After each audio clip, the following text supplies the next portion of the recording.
어린이집 갔다 오더니 열이 나가지고 오늘 좀 못 왔습니다. 소풍 다녀오고 또 어제 이 그 지구 목회자 모임이 있었거든요. 그래서 원주에 또 다 같이 갔다 왔었는데 이제 이틀 연속으로 밖에서 너무 좀 과로를 했나 봐요. 그래서 좀 오늘 열이 나가지고 오늘 못 왔습니다. 조용한 가운데 또 함께 말씀에 집중하시면서 또 함께 예배를 드리도록 하겠습니다. 오늘은 젖은 장작도 불태우시는 하나님, 이런 제목을 함께 말씀 나누고자 합니다. 먼저 에베소서 3장 18절과 19절에 있는 말씀 함께 읽도록 하겠습니다. 시작. 능히 모든 성도와 함께 지식에 넘치는 그리스도의 사랑을 알고 그 너비와 길이와 높이와 깊이가 어떠함을 깨달아 하나님의 모든 충만하신 것으로 너희에게 충만하게 하시기를 구하노라. 하나님은 아주 충만하신 분입니다. 그분의 창조도 또 그분의 구원도 그분의 영광도 언제나 부족함이 없이 충만하시죠.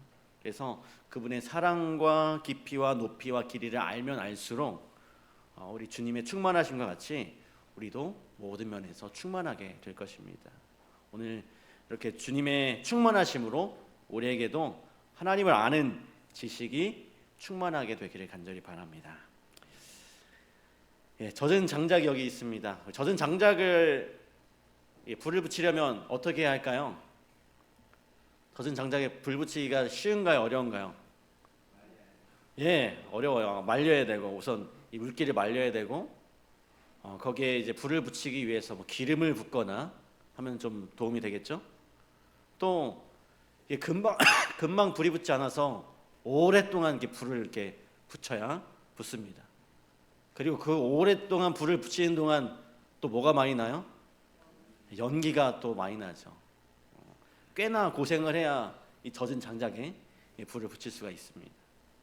근데 오늘 우리들의 신앙도 마찬가지인 것 같아요. 신앙에 어떤 열정이 없어서 신앙을 잘 못한다고 해서 이 모태신앙 계십니까? 모태신앙이신 분, 우리 이시호 집사님 분이 안 계시네요. 우리 장로님. 그래서 모태신앙, 저도 모태신앙인데요. 이 모태신앙이를 뭐라고 하시는지 아세요? 좀 발음은 똑같은데 모태신앙인. 신앙에 불이 안 붙는다는 거 하는 것이죠.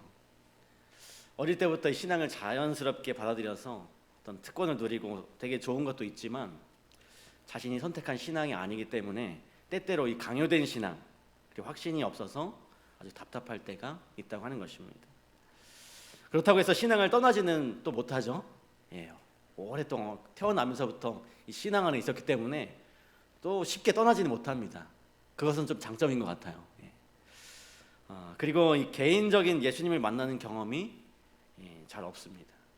그래서 뜨거운 신앙을 갈망하지만 그렇게 되기가 참 쉽지 않습니다. 뭐 그렇다고 예배를 빠진 것도 아니고 매주 드리는 똑같은 예배 속에서 이 뜨거움을 경험하기란 참 힘들다고 하는 것이죠. 그래서 이 모태신앙인을 신앙을 못한다고 해서 모태신앙인이라고 얘기를 한다고 합니다. 그래서 때때로 이 모태신앙인들은 이 뜨거움을 포기한 채 그냥 일상의 감사와 평안으로 신앙하며 만족할 때가 있는 것 같아요. 그런데 우리가 어떻게 하면 우리가 뜨거움을 가질 수 있을까요? 여러분 어떻게 요새 마음이 뜨거우십니까? 좀 차가우십니까? 뜨뜻미지근하십니까? 우리 마음이 어떻습니까? 오늘 하나님께서 우리에게 충만을 주신다고 했는데 어떻게 하면 이 충만함으로 살아갈 수 있을까요? 우리가 오늘 이 장면은 여러분 잘 아시죠? 엘리야의 그 갈멜산 전투를 보면서 이 젖은 장작과 같은 우리의 신앙이 어떻게 뜨거워질 수 있는지 그 해답을 좀 찾아보고자 합니다. 사실 이 엘리야의 사명은 이 젖은 장작 같은 이 선택받은 이스라엘 민족에게 좀 불같은 신앙을 경험케 하는 일이었어요. 그리고 살아계신 하나님을 증거하는 것이었습니다. 엘리야의 사명이. 근데 이스라엘 민족은 하나님의 선택받은 구별된 자들이었죠. 모태신앙인들과 비슷한 그런 구별된 사람들이었습니다. 선택된 사람들. 그리고 잘 아시는 대로 이 모세와 함께 40년 동안 어디를 헤맸습니까? 광야를 헤매고 다녔죠. 왜 하나님께서 이렇게 선택된 구별된 사람들을 고생스럽게, 그것도 뭐 1, 2년도 아니고 40년 동안 광야를 통과하게 하셨을까요? 이 광야에 사는 것이 여러분 고생이었겠죠. 아마 아주 편하지 못한 고생의 시간들이었을 것입니다. 근데 왜 하나님께서는 특별히 그 백성들을 선택하셨으면서도 왜 편하게 좀 지내게 하면 좋을 텐데 특별한 백성이고 선택한 백성이라고 하면서 그렇게 불편한 광야에서 지내게 하셨느냐 하는 것입니다. 왜 그렇게 광야에서 지내게 하셨습니까? 그들에게 뭐가 필요했습니까? 인내와 어떤 훈련이 필요했죠. 인내 훈련이 필요했죠. 훈련하면 좋은 게 뭐가 있을까요? 훈련하면 뭔가에 좀 숙련된 어떤 습관을 가지는 그런 일이 될 수 있죠. 근데 그들이 항상 누구와 함께 있었습니까? 그 광야에서 누구와 함께 있었어요? 하나님과 함께, 하나님의 임재를 경험하면서 직접 그 눈으로 바라보면서 살았어요. 그렇게 하나님과 함께 있으면서 그분의 품성과 사상을 배웠고요. 그렇게 구별되고 힘든 것을 경험했지만 그와 반대로 뭘 경험했냐면 하나님의 능력을 언제나 경험하고 살았습니다. 여러분, 하늘에서 음식이 떨어지는 거 상상이 되십니까? 하늘에서 눈 같은 것이 매일 떨어지는데 그것이 먹을 수 있는 거래요. 우리 여러분 아침 밥을 차리는 게 어렵습니까? 쉽습니까? 어려우신가요? 뭐 한 끼 그냥 아침 한 번 차리는 거는 쉬울 수 있지만 아침, 점심, 저녁 계속해서 반복해서 차리는 건 정말 어렵죠. 어렵습니다. 근데 아침에 일어나면 뭐가 내려요? 하늘에서? 음식이 내려요. 그냥 그거 걷어서 주워서 먹으면 됩니다. 얼마나 신기한가요? 제가 가끔 이제 캠핑을 가면 다 좋은데 해 먹는 게 참 귀찮고 힘들 때가 있습니다.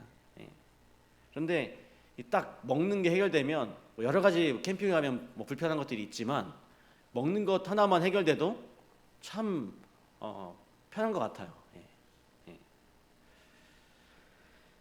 이 이스라엘 백성들, 그들은 이방 민족과 다른 특별한 구별된 삶을 살았지만 그래서 약간 힘들고 갑갑한 그 생활처럼 느끼는 삶을 살았지만 그들에게는 늘 하나님의 증거하심이 있었고 함께하심이 있었습니다. 그래서 여호수아에게 가나안 땅에 들어갈 때 이렇게 약속하셨어요. 오직 강하고 극히 담대하여 나의 종 모세가 네게 명령한 그 율법을 다 지켜 행하고 우로나 좌로나 치우치지 말라. 그리하면 어디로 가든지 형통하리니 라고 말씀하셨습니다. 이것이 이 모태신앙 그리고 선택받은 자들, 구별된 자들의 특권이었습니다. 물론 그들은 하나님의 뜻을 지켜야 하는 의무가 있었지만 그 의무에 따른 하나님의 능력과 축복이 언제나 함께 했었어요. 그 증거로 이 가나안 땅에 들어갈 때 하나님께서 여리고성을 무너뜨리셨습니다. 그들은 단지 하나님의 말씀에 순종했는데 여리고성이 무너졌어요. 그들이 어떤 전쟁을 해서 그 여리고성을 무너뜨린 게 아니었잖아요. 그 성을 무너뜨리는 일은 매우 중요한 의미를 가지고 있었습니다. 왜냐하면 이 여리고성은 가나안 민족을 대표하는 성이었고 또 가장 견고한 성이었기 때문에 그들 이스라엘 백성의 모든 그 전쟁의 승리의 기초를 놓는 전쟁이었습니다. 그래서 하나님께서 이 여리고성을 무너뜨리시고 나서 이것은 사람이 무너뜨린 것이 아니라 하나님이 무너뜨린 것이기 때문에 여리고성을 다시 쌓지 말라고 했습니다. 다시 재건하지 말라고 했어요. 그리고 그 성에 저주를 걸어 두셨습니다. 여호수아 6장 26절 보니까요. 여호수아가 그때에 맹세하게 하여 이르되 누구든지 일어나서 이 여리고성을 건축하는 자는 여호와 앞에서 저주를 받을 것이라. 그 기초를 쌓을 때에 그의 맏아들을 잃을 것이요 그 문을 세울 때에 그의 막내 아들을 잃으리라 하였더라. 그 성을 짓지 말라는 것입니다.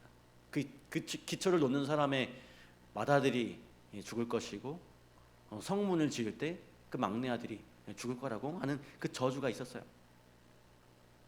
누가 어떤 사람이 자기 아들을 잃어버릴 각오를 하고 그 성을 지으려고 했겠습니까?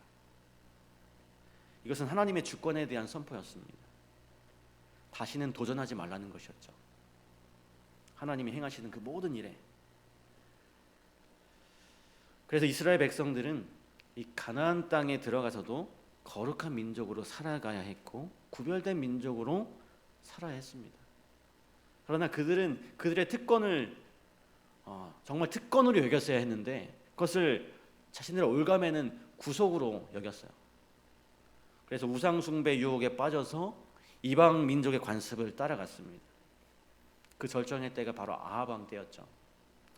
이 열왕기상 16장 30절로 33절에 보면 이 오므리의 아들 아합이 그의 이전의 모든 사람보다 여호와 보시기에 악을 더 행하여 느밧의 아들 여로보암의 죄를 따라 행하는 것을 오히려 가볍게 여기며 시돈 사람의 왕 엣바알의 딸 이세벨을 아내로 삼고 가서 바알을 섬겨 예배하고 사마리아에 건축한 바알의 신전 안에 바알을 위하여 제단을 쌓으며 또 아세라상을 만들었으니 그는 그 이전에 이스라엘의 모든 왕보다 심히 이스라엘 하나님 여호와를 노하게 하였더라.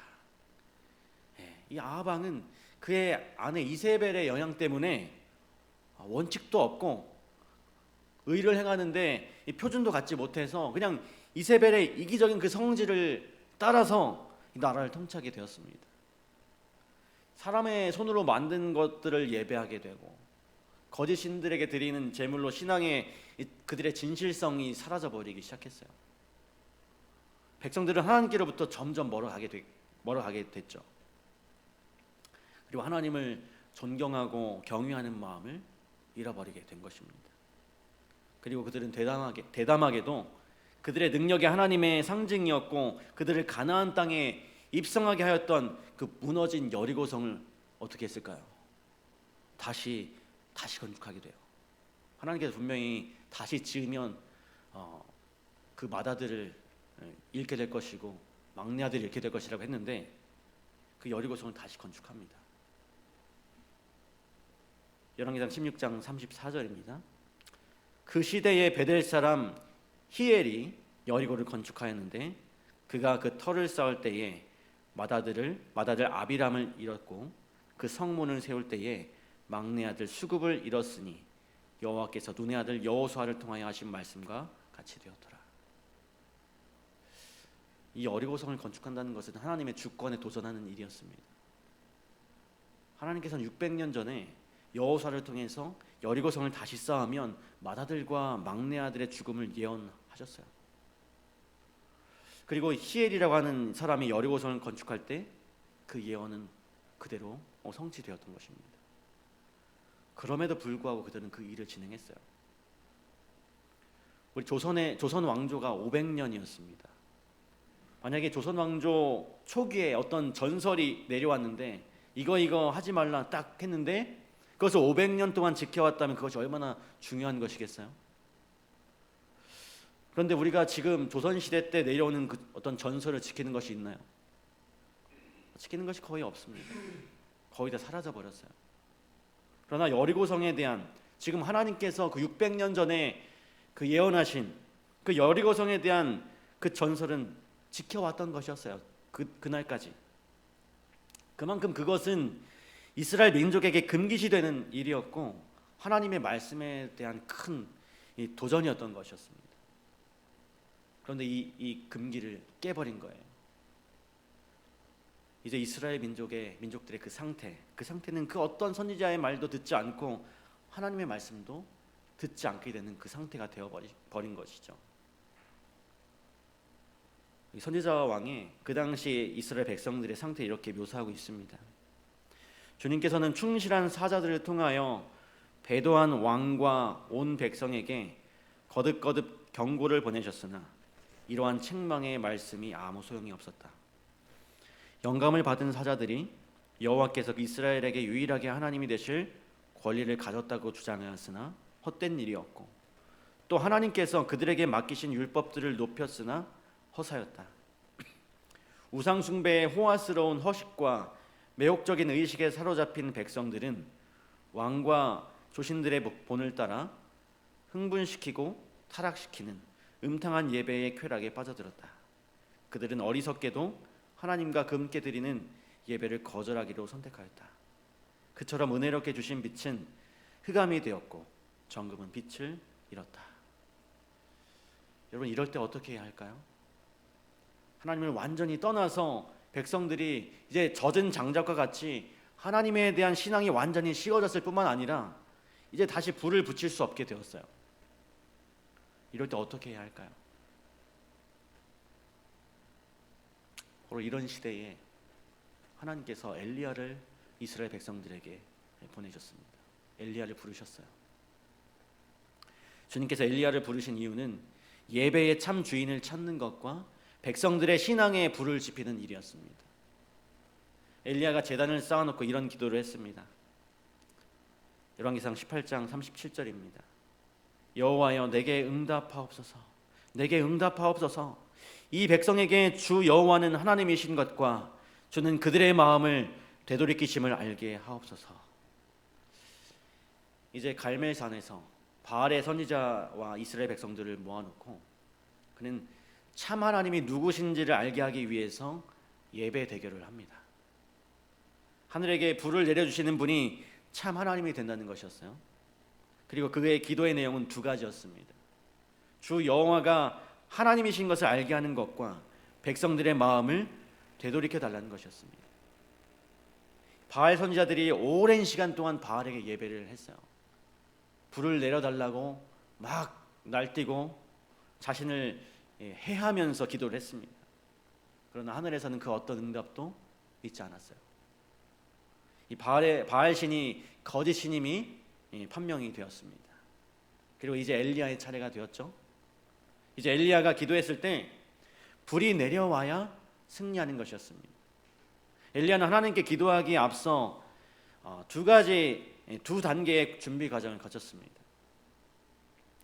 먼저 이 제단을 쌓았는데요. 엘리야가 모든 백성을 향하여 이르되 내게로 가까이 오라. 백성이 다 그에게 가까이 가매 그가 무너진 여호와의 제단을 수축하되 야곱의 아들들의 지파의 수요를 따라 엘리야가 돌 12개를 취하니 이 야곱은 옛적에 여호와의 말씀이 임하여 이르시기를 내 이름을 이스라엘이라 하리라 하신 자더라. 엘리야는 갈멜산에서 제단을 쌓았습니다. 무너진 단을 쌓고 12개의 돌을 취했어요. 그것은 참 예배에 대한 그 회복을 의미하고 있습니다. 제단을 쌓는 것은 우리가 어떤 의미인지 잘 아시죠? 아브라함이 항상 떠날 때마다 이 제단을 쌓고 예배를 드렸습니다. 이 아브라함이 먼저 어디를 떠났습니까? 처음에 갈대아 우르를 떠났어요. 갈대아 우르에 거기에 무엇이 있었나요? 거기에 되게 큰 탑이 있었습니다. 바로 바벨탑이 있었어요. 이 갈대아 우르에 아브라함은 이 바벨탑을 떠나서 하나님께서 이끄시는 곳으로 가서 제단을 쌓았습니다. 그리고 참 하나님께 대한 예배를 지켜왔어요. 당시 이 바벨탑은 노아 홍수에 대한 전면적인 반항이었죠. 마치 여리고성을 다시 지은 그 아합 때처럼 하나님의 주권에 대한 이 공동체적인 도전이었습니다. 그런 도전은 개인의 어떤 구원을 넘어서 인류의 구원에 큰 위협을 주는 것이었습니다. 그런 도전이 있을 때마다 우리 주님께서는 주님의 사람들을 통하여 예배를 회복하게 하셨어요. 이 아브라함을 통해 또 모세를 통해서 또한 지금은 이 엘리야를 통해서 참 예배를 회복하시고자 하는 것이었습니다. 그리고 두 번째는 엘리야는 제단에 물을 부었어요. 또 나무를 버리고 송아지의 각을 떠서 나무 위에 놓고 이르되 통 넷의 물을 채우다가 번제물과 나무 위에 부으라 하고 또 이르되 다시 그리하라 하여 다시 그리하니 또 이르되 세 번째로 그리하라 하여 세 번째로 그리하니 물이 제단으로 두루 흐르고 도랑에도 물이 가득 찼더라. 불의 제사를 드려야 하는데 이 물을 붓는 것입니다. 통이 얼마나 통이었는지 알 수 없지만 4통씩 3번을 부었어요. 12통을 부은 거죠. 아주 잘 마른 장작을 불을 붙여도 불이 붙을까 말까인데 그 장작에 물을 부어 넣은 것이었습니다.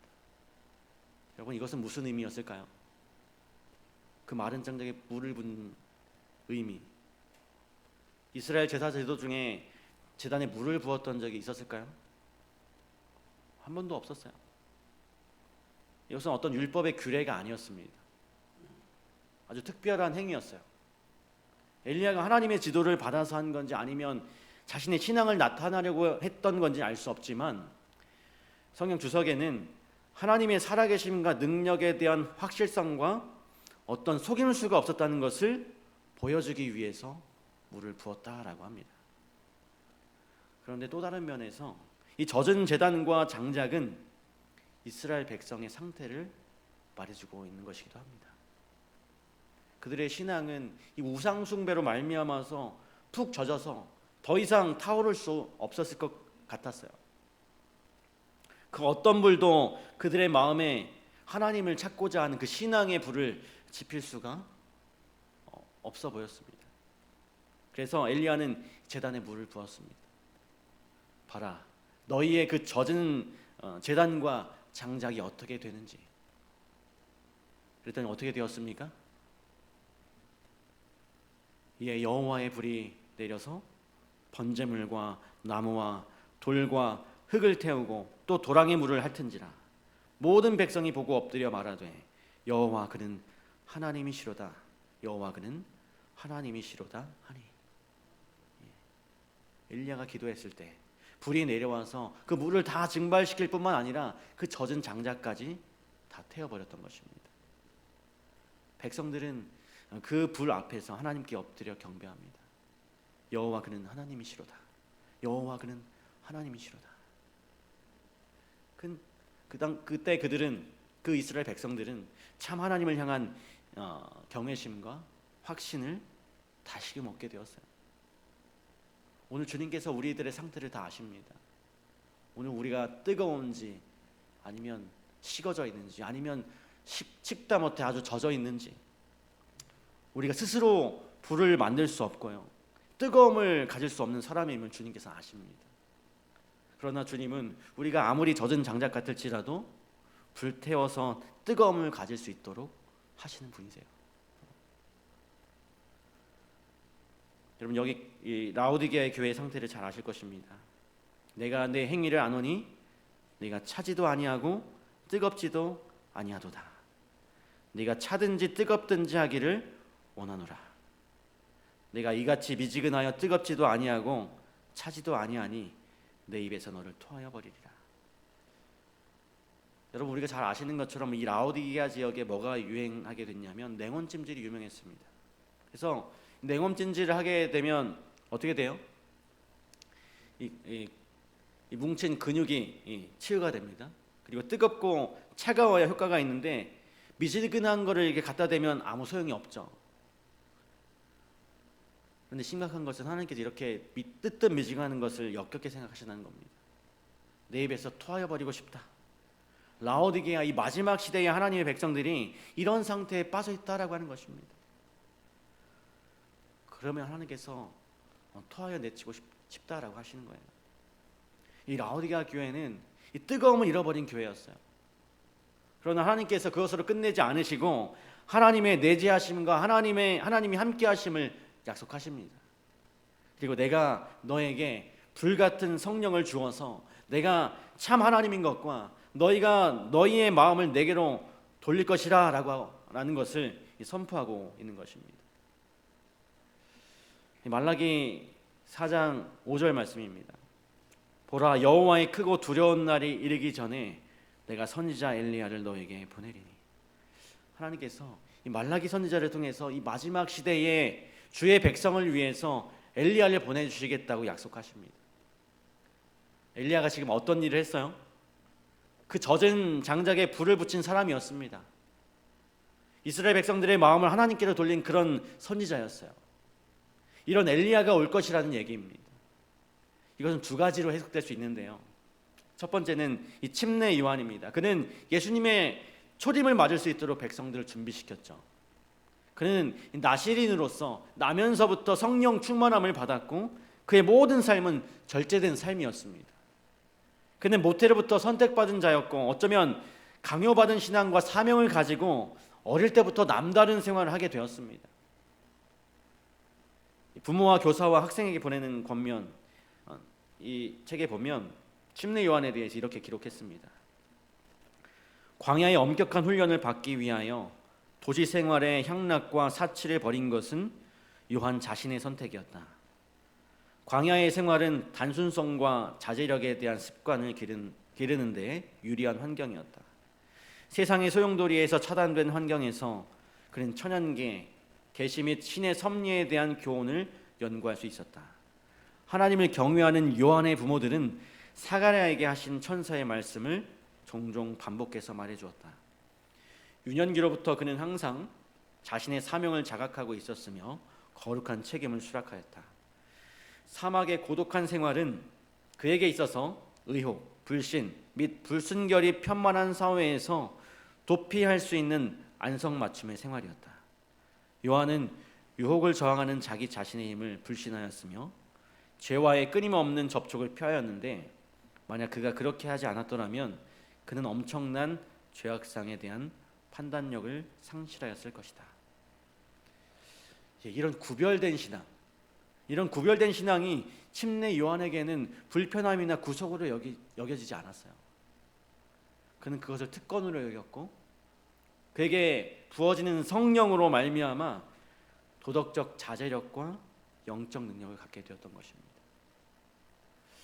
모태로부터 구별된 이 나시린은 자신이 받아들이기만 하면 영적 충만을 경험하는 특권이 있었습니다. 우리가 잘 아는 나시린 중에 또 삼손이 있죠. 이 삼손도 나시린으로 태어나서 구별된 교육을 받고 삶을 살아왔습니다. 그래서 그에게는 엄청난 성령의 능력이 임했어요. 그에게는 엄청난 힘이 있었습니다. 육체적인 힘이 있었어요. 그래서 사자와 겨루어서 이길 수 있을 정도로 엄청 큰 힘이 있었어요. 그것은 성령이 그와 함께 하신다는 증거였습니다. 그러나 그는 유혹에 넘어가서 이 나시린의 삶의 실증을 느낍니다. 그는 성령 충만의 경험보다는 그 나시린의 의무에서 벗어나고자 하는 자유로움을 갈구했어요. 그래서 이 삼손이 양다리를 걸치다가 결국은 이 성령의 능력을 잃어버리기까지 했습니다. 여러분, 하나님께서 오늘 우리를 구별된 자로 부르시고 우리에게 뭘 주셨을까요? 우리에게 특별한 기별들을 주셨습니다. 여러 가지 기별들을 주셨어요. 그래서 우리 안식일 교회의 기별들, 안식일 기별, 이것이 불편하고 좀 힘들지라도 이것을 지킴으로 누가 우리와 함께 계십니까? 성령이 우리와 함께 계세요. 그리고 삼손과 같은 능력이 나타날 수 있고요. 침례 요한과 같은 그 능력이 우리에게서 나타날 수 있다라고 하는 것입니다. 그래서 두 번째 엘리야는 재림교회입니다. 초기 문집에 이런 말씀이 있습니다. 요한은 예수의 초림을 선포하기 위하여 엘리야의 정신과 능력으로 왔다. 나는 요한이 말세의 진노의 날과 예수의 재림을 선포하기 위하여 엘리야의 심령과 능력을 갖게 될 자들을 대표하는 것을 보았다. 이 남은 자손인 재림교회도 나시린과 같습니다. 오늘 우리가 나시린과 같아요. 저희는 남다른 그런 구별된 삶을 살아갑니다. 건강 기별이 있고요, 안식일 기별이 있고요, 또 음악과 문화, 여러 가지 이런 것이 때때로 우리의 자유를 억압하고 또 신앙의 기쁨을 누리지 못하게 하는 것처럼 느껴질지라도 우린 삼손처럼 다른 곳에 눈을 돌려서는 안 되는 것입니다. 침례 요한처럼 그 사명을 자각하고 인지하고 하나님의 능력을 구해야 하는 것이죠. 하나님의 능력이 함께 있으면 거짓 영이 아닌 진리의 영이 우리와 함께 하십니다. 물론 삼손도 마지막에 어떻게 되었습니까? 마지막에 다시 그가 회개하면서 하나님께 능력을 달라고 했을 때 하나님께서 다시 그에게 능력을 주셨어요. 그래서 그 블레셋 사람들을 물리치는 그런 일을 하게 되었죠. 침례 요한은 어떻습니까? 침례 요한은 자신의 뜻과 의지를 끝까지 굽히지 않고 헌신하면서 순교하면서 예수님의 길을 준비하게 되었습니다. 사단은 마지막 시대에 하나님을 향해서 전면적인 도전을 할 거예요. 그것이 바로 안식일 기별입니다. 그리고 일요일 법령입니다. 계시록 13장 3절, 그의 머리 하나가 상하여 죽게 된 것 같더니 그 죽게 되었던 상처가 나음에 온 땅이 놀랍게 여겨 짐승을 따르고. 마치 뭐 같습니까? 마치 여리고성을 다시 짓는 것과 같습니다. 이 짐승이 죽게 되었던 상처가 낫고 나서 그리고 다시 여리고성을 다시 세울 때에 하나님께서 누구를 보내세요? 엘리야를 보내십니다. 이 엘리야, 그것이 바로 이 재림교회라고 하는 것입니다. 요한계시록 14장 12절에 성도들의 인내가 여기 있나니 그들은 하나님의 계명과 예수에 대한 믿음을 지키는 자니라. 오늘 우리들은 하나님의 계명과 예수님에 대한 그 믿음을 지키는 자들입니다. 우리는 구별된 사람들이에요. 그래서 주님께서 우리와 함께 하실 것입니다. 성령이 우리에게 이 사명을 감당할 수 있는 그 능력을 주실 것입니다. 그래서 우리가 아무리 젖은 장작과 같을지라도 우리를 불태워 주실 거예요. 마지막 시대에 마치 이 아합 왕이 이 여리고성을 다시 건축했던 것처럼 수많은 타락한 교회 안에 우상 숭배의 힘이 다시 살아날 때, 그래서 모든 민족이 이상하게 그를 따를 때 주님께서는 엘리야를 보내실 것입니다. 구별된 기별과 삶을 가진 자들, 하나님의 계명과 예수의 믿음과 예수의 증거를 가진 자들을 주님께서 부르십니다. 그들에게 충만한 능력을 주셔서 진리를 선포하게 하시고 하나님의 살아계심을 나타내고 성령의 불을 부르게 하실 것입니다. 초기문집에 있는 말씀입니다. 수천 명의 사람들이 윌리엄 밀러가 전파하는 진리를 받아들였으며 하나님의 종들은 엘리야의 심령과 능력을 가지고 일어나 이 기별을 선포하였다. 예수의 초림을 예비한 요한처럼 이 엄숙한 기별을 전파한 자들은 도끼를 나무 뿌리에 대어놓고 사람들이 회개에 합당한 열매를 맺게 하도록 강요하고 싶은 심정이었다. 그들의 증거는 교회의 주의를 불러일으켜 그들로 자기의 참모습을 보게 했다. 오늘 우리가 이 엘리야의 심령과 엘리야의 능력을 가지고 일어나야 하는 것입니다. 주님께서 오늘 우리들을 부르세요. 엘리야를 부르셨던 것처럼 우리에게 우리 능력을 주십니다. 삼손에게 능력을 주셨던 것처럼 우리도 그 주님을 언제나 부르면서 그 능력을 구하면 주님과 함께하면서 이 사명을 감당할 수 있도록 능력을 부어주실 것입니다. 오늘 우리에게 주어진 이 사명, 남은 자손의 이 사명, 이 성령의 불을 지피는 우리의 사명을 우리 모두가 잘 감당하게 되시길 간절히 바랍니다. 내가 비록 지금은 좀 뜨뜻미지근한 상태일지라도, 내가 젖은 장작과 같은 그런 상태일지라도 하나님께서는 우리를 그대로 내버려 두지 않으십니다. 우리는 구별된 백성이기 때문에, 구별된 하나님의 백성이기 때문에 분명 하나님께서는 우리에게 성령의 불을 붙일 능력을 허락하신다는 사실을 기억하시고 다시금 우리의 마음이 더욱 뜨거워지게 되길 간절히 바랍니다. 그 뜨거워진 그 마음으로 이 세상을 살아가시고 그 뜨거운 불로 주님의 그 진리를 증거하는 우리 모두가 되길 간절히 바라면서 오늘 말씀을 마치도록 하겠습니다. 우리 마치는 참이 566장 찬양하겠습니다.